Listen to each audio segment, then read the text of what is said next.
ಜಾತಿ ಗಣತಿ ವಿಚಾರದಲ್ಲಿ ನಾವು ಯಾವ ಜಾತಿ ವಿರೋಧಿಗಳಲ್ಲ, ಫಸ್ಟ್ ಆಫ್ ಆಲ್ ಹೇಳ್ತೀನಿ. ಆದರೆ ಮಾಡಿದಂಥ ಜಾತಿ ಗಣತಿ ವರದಿ ಸಮೀಕ್ಷೆ ವೈಜ್ಞಾನಿಕ ಆಗಿಲ್ಲ. ಯಾವ ಜಾತಿಗೂ ಅನ್ಯಾಯ ಆಗಬಾರ್ದಲ್ಲ.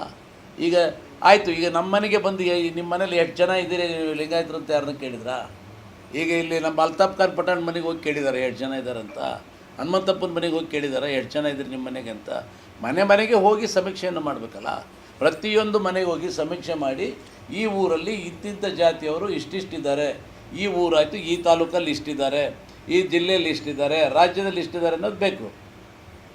ಸುಮ್ಮನೆ ಕಟ್ಟಿ ಮೇಲೆ ಕೂತ್ಕೊಂಡು ಶಾನ್ಬೋಕಿ ಮಾಡ್ಕೊಂಡು ಇಲ್ಲ ಈ ಊರಿಗೆ ಎಷ್ಟಿದ್ದಾರೆ ರೀ, ಲಿಂಗಾಯತರು ಎಷ್ಟಿದ್ದಾರೆ ರೀ, ಕುರುಬರು ಎಷ್ಟಿದ್ದಾರೆ ರೀ, ಮುಸ್ಲಿಮ್ಸ್ ಎಷ್ಟಿದ್ದಾರೆ ಅಂತ ಬರ್ಕೊಂಡು ಹೋಗಿ ಅದನ್ನು ಇವತ್ತು ತಂದು ಯಾವುದೋ ಅಳಿಸಿದ್ದು 2011ರಲ್ಲಾದಂಥ ಜನಗಣತಿಯನ್ನು ತಂದು ಇವತ್ತು ನೀವು ಹೇಳ್ತೀರಿ ಆರ್ಥಿಕ ಮತ್ತು ಸಾಮಾಜಿಕ ಇದಕ್ಕೆ ನಾವು ಮಾಡಿದ್ವಿ. ಆರ್ಥಿಕ ಸಾಮಾಜಿಕ ಮಾಡೋದೇ ಈಗ ಅದನ್ನು ಏನು ಮಾನದಂಡ ಮಾಡ್ತೀರಿ ನೀವು? ಮಾಡಿದಂಥ ಜಾತಿ ಗಣತಿ ವರದಿ ಸರಿಯಿಲ್ಲ.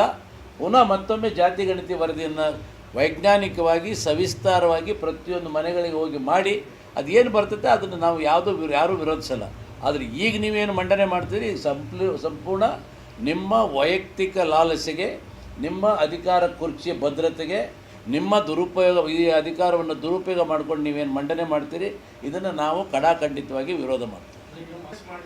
ಅಲ್ಲಿ ಯಾವುದು ಮೈನಸ್ ಇಲ್ಲ ಇವ್ರಿಗೆ, ಏನೂ ಇಲ್ಲ. ಹಳಸಿದ ವರದಿಯಪ್ಪ 2011 14 ವರ್ಷದ ಹಿಂದಿನ ವರದಿಯನ್ನು ತಗೊಂಬಂದು ಈಗ ಯಾಕೆ ಕೊಡ್ತೀರಿ? ಸಿದ್ದರಾಮಯ್ಯನವರು ನೀವು 13ರಿಂದ 18ರವರೆಗೂ ಮುಖ್ಯಮಂತ್ರಿ ಆಗಿದ್ರಲ್ಲ, ಆವಾಗ ಮಂಡನೆ ಮಾಡ್ಬೋದಿತ್ತಲ್ಲ. ಹಾಗಾದ್ರೆ ಅವಾಗ ಇನ್ನೂ ಫ್ರೆಶ್ ಆಗಿತ್ತು, ಯಾವುದು 2-3 ವರ್ಷ ಆಗಿತ್ತು ಆಗಿ. ಆವಾಗ ಯಾಕೆ ಮಂಡನೆ ಮಾಡಿಲ್ಲ?